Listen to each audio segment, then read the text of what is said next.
myself. I don't know about you guys, I was actually raised conservative. Yeah. Not my general response, but all right.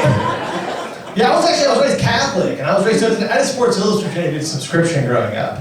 And when the swimsuit issue came out, my mom tore it up and threw it away.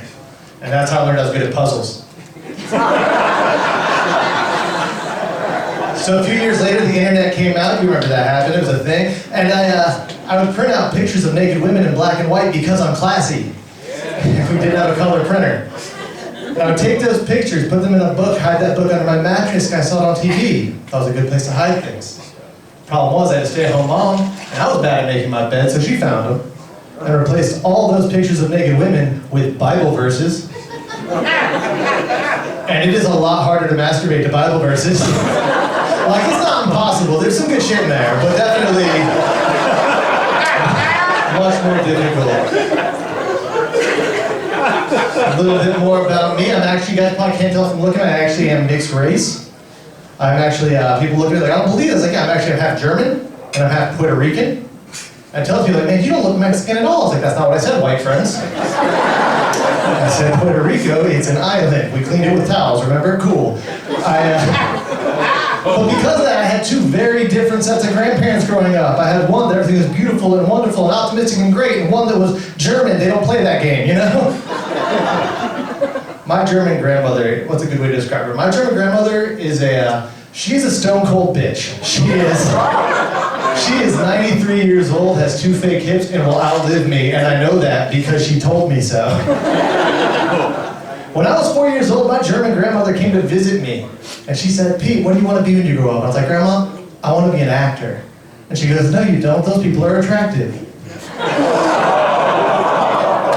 So I got into stand-up comedy. I don't know if you have noticed. Looks don't matter. Anyway. I do love doing comedy. I travel around a lot. I actually recently did a show in New York City. I like going to New York. I got a cousin who lives in Brooklyn. He was like, hey Pete, after your show, you should go to this rave with me. It's like, man, I am 36 years old. Why would I go to a rave? He's like, come on, man, German techno. I was like, come on, man, that's never a selling point. He's like, we're gonna roll Molly. I was like, fuck yeah, let's go to this rave. Guys, I've never understood rave culture. I don't like techno, I don't like trance. I roll Molly, I love techno, I love trance. You can see music, you can taste colors, you can smell math.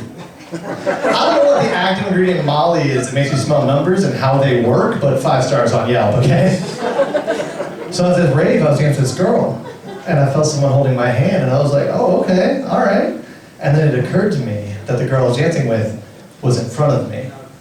And the person holding my hand was behind me. And the hand was kind of large and rough.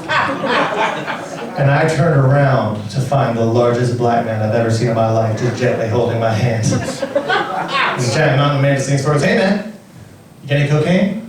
And I was like, no. He's like, that's cool, I'm asking all the white people. And he just drifted back into the rave like a fucking cocaine fairy. It's one of those things. I've been traveling around a lot. I recently went back to my hometown. I grew up just outside of DC in Virginia. So my high school friends were like, Pete, I see on Facebook you're made really successful in comedy. And I was like, that's right, the internet's deceiving, and that's why I like it. They're like, no, like you're my younger brother's hero. And I was like, oh man, your younger brother needs better heroes. He's like, I don't want to be someone's hero because I don't want to risk letting them down, you know?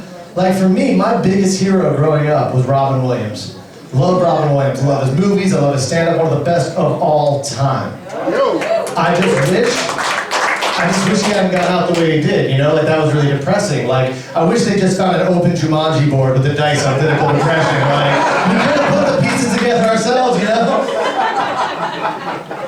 So the last thing I would say before I get out of here, guys, I grew up outside of DC, and it's a weird world we live in right now. And there's a lot of things about our country I don't understand.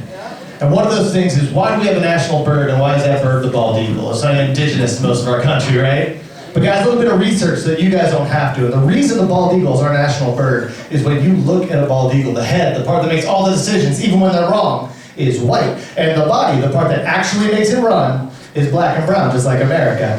Now, if you didn't find that joke both educational and entertaining, you're a bald eagle head, and that's typical bald eagle behavior, guys. Come on, do better. I've been Buchbauer. Let's bring